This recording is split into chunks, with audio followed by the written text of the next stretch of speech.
ಭಾಗ 4 ಬಚ್ಚಲು ಮನೆಯ ಸವಾಲು ಮತ್ತು ಆ ರಾತ್ರಿಯ ರಹಸ್ಯ. ಮಾವನ ಅನುಮತಿ ಸಿಗುತ್ತಿದ್ದಂತೆ ನಾನು ಬಟ್ಟೆ ಬದಲಿಸಿ ಬಚ್ಚಲು ಮನೆಗೆ ತೆರಳಿದೆ. 26 ವರ್ಷದ ನನ್ನ ಕಟ್ಟುಮಸ್ತಾದ ಶರೀರವನ್ನು ನೋಡುತ್ತಾ ಅತ್ತೆ ಜಲಜಾಕ್ಷಿ ಒಂದು ಕ್ಷಣ ಮೌನವಾದರು.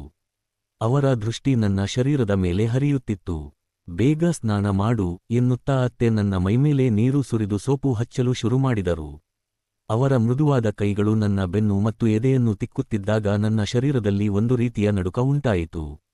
ಅವರ ಸ್ಪರ್ಶಕ್ಕೆ ನನ್ನ ಶರೀರ ಸ್ಪಂದಿಸುತ್ತಿರುವುದನ್ನು ಗಮನಿಸಿದ ಅತ್ತೆ ತುಂಟತನದಿಂದ ನಕ್ಕು, ಎಷ್ಟೊಂದು ಬೆಳೆದಿದೆ ನಿನ್ನ ಶರೀರ. ಅವತ್ತು ಸಣ್ಣವನಿದ್ದೆ, ಈಗ ನೋಡು ಪೂರ್ಣ ಗಂಡಸಾಗಿದ್ದೀಯಾ ಎಂದು ಮೆಲ್ಲನೆ ಪಿಸುಗುಟ್ಟಿದರು. ನಾನು ಮುಗುಳ್ನಗುತ್ತಾ, ಆದರೆ ಅತ್ತೆ, ನೀವಿನ್ನು ಅಪ್ಸರೆಯಂತೆಯೇ ಕಾಣುತ್ತಿದ್ದೀರಾ ಅಂದಾಗ ಅವರು ಪ್ರೀತಿಯಿಂದ ನನ್ನ ತಲೆಗೆ ಸಣ್ಣದಾಗಿ ಹೊಡೆದು ಸ್ನಾನ ಮುಗಿಸಿದರು. ಮಧ್ಯಾಹ್ನದ ಊಟ ಮುಗಿಸಿ ಸ್ವಲ್ಪ ಹೊತ್ತು ವಿಶ್ರಾಂತಿ ಪಡೆದೆ. ಮನಸ್ಸಿನಲ್ಲಿ 4 ವರ್ಷಗಳ ಹಿಂದೆ ನಡೆದ ಆ ಘಟನೆಗಳೇ ಸುಳಿಯುತ್ತಿದ್ದವು. ಅಂದು ಕೇವಲ ಕುತೂಹಲವಿತ್ತು, ಆದರೆ ಇಂದು ಅತ್ತೆಯ ಮೇಲಿನ ಆಕರ್ಷಣೆ ಇನ್ನೂ ಹೆಚ್ಚಾಗಿತ್ತು. ಸಂಜೆ ಮಾವನ ಜೊತೆ ಹರಟೆ ಹೊಡೆಯುತ್ತಾ ಸಮಯ ಕಳೆದೆ. ರಾತ್ರಿ 10 ಗಂಟೆಯ ಸುಮಾರಿಗೆ ಮಲಗುವ ಸಮಯ ಬಂದಾಗ, ನಾನು ಹೊರಗೆ ಮಲಗುತ್ತೇನೆ ಎಂದೆ. ಆದರೆ ಮಾವ ಮತ್ತು ಅತ್ತೆ ಇಬ್ಬರೂ ಒತ್ತಾಯ ಮಾಡಿ ನನ್ನನ್ನು ತಮ್ಮ ಜೊತೆಯಲ್ಲೇ ಮಲಗಿಸಿಕೊಂಡರು. ಅತ್ತೆ ನನ್ನನ್ನು ಇಂದಿಗೂ ಮಾವನ ಎದುರು ಸಣ್ಣ ಮಗುವಿನಂತೆ ನೋಡುತ್ತಿದ್ದರು, ಇದರಿಂದ ಮಾವನಿಗೂ ಯಾವುದೇ ಅನುಮಾನ ಬರಲಿಲ್ಲ.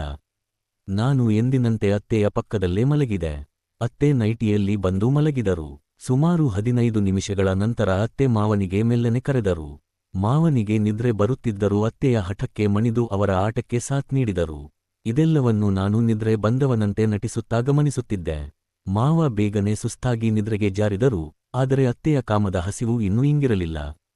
ಅವರು ನನ್ನನ್ನು ಗಟ್ಟಿಯಾಗಿ ತಬ್ಬಿ ಮಲಗಿದರು. ಮಾವ ಪಕ್ಕದಲ್ಲೇ ಇದ್ದುದರಿಂದಲೋ ಅಥವಾ ನಾನು ಎಚ್ಚರಗೊಳ್ಳುತ್ತೇನೆಂಬ ಭಯವೋ ಏನೋ, ಅಂದು ರಾತ್ರಿ ಅತ್ತೆ ಸುಮ್ಮನಾದರು. ಮಾರನೆಯ ದಿನ ಬೆಳಿಗ್ಗೆ ಮತ್ತೆ ಸ್ನಾನದ ಸಮಯ ಬಂದಾಗ ಅತ್ತೆ ಅದೇ ತುಂಟತನ ಮುಂದುವರಿಸಿದರು. ಸೋಪು ಹಚ್ಚುತ್ತಾ ನನ್ನ ಶರೀರದ ಪ್ರತಿಯೊಂದು ಭಾಗವನ್ನು ಸವರತೊಡಗಿದರು. ಅವರ ಕೈಗಳು ನನ್ನ ಶರೀರದ ಮೇಲೆ ಆಡುತ್ತಿದ್ದಾಗ ನನ್ನಲ್ಲಿ ಹೊಸ ಸಂಚಲನ ಶುರುವಾಗಿತ್ತು. ಅತ್ತೆ ನನ್ನ ಹತ್ತಿರ ಬಂದು ಪಿಸುಗುಟ್ಟುತ್ತಾ, ಶರೀರವನ್ನು ಚೆನ್ನಾಗಿ ಕ್ಲೀನ್ ಮಾಡಿಕೊಪ್ಪ, ಇಲ್ಲದಿದ್ದರೆ ತುರಿಕೆ ಬರುತ್ತೆ ಎನ್ನುತ್ತಾ ಚಡ್ಡಿಯ ಮೇಲಿಂದಲೇ ನನ್ನ ಸಾಮಾನನ್ನು ಹಿಡಿದರು. ಅತ್ತೆಯ ಆ ಧೈರ್ಯ ಮತ್ತು ಅವರ ಸ್ಪರ್ಶ ನನ್ನನ್ನು ಬೆರಗುಗೊಳಿಸಿತ್ತು. ಅತ್ತೆ ಮತ್ತು ನನ್ನ ನಡುವಿನ ಈ ಗುಟ್ಟಿನ ಆಟ ಈಗ ಹೊಸ ತಿರುವು ಪಡೆಯುವ ಮುನ್ಸೂಚನೆ ನೀಡುತ್ತಿತ್ತು.